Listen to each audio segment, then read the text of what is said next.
Martelli, organizzatore di questo evento, per un saluto a tutti e due.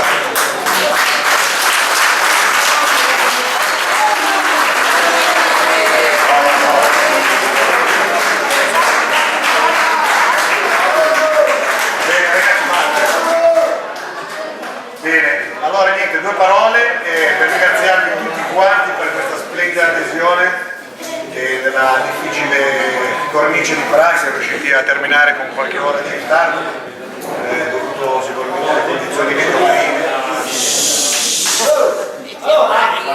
Si dice sempre così, vabbè niente, basta, volevo ringraziarvi, adesso non so come sono andate le gare, spero che abbia vinto il migliore.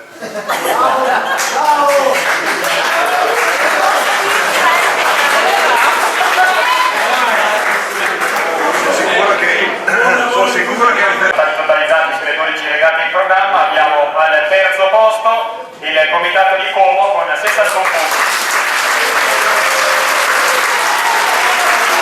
Abbiamo con 11 equipaggi. Al secondo posto aveva 12 imbarcazioni iscritte, ha totalizzato 94 punti il comitato di Varese.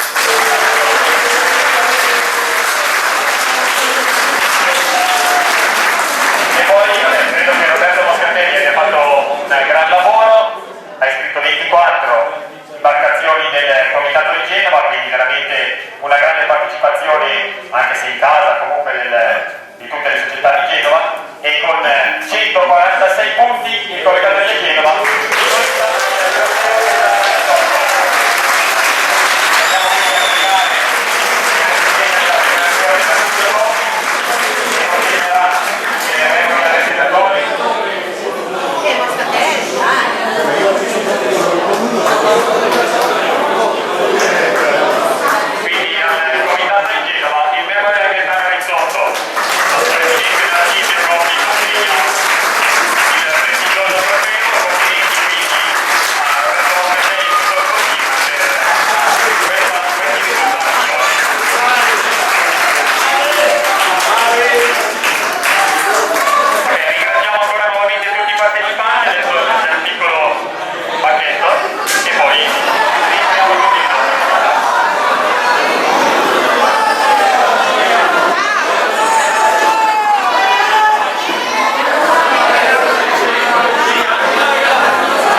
Fatto, via le mani!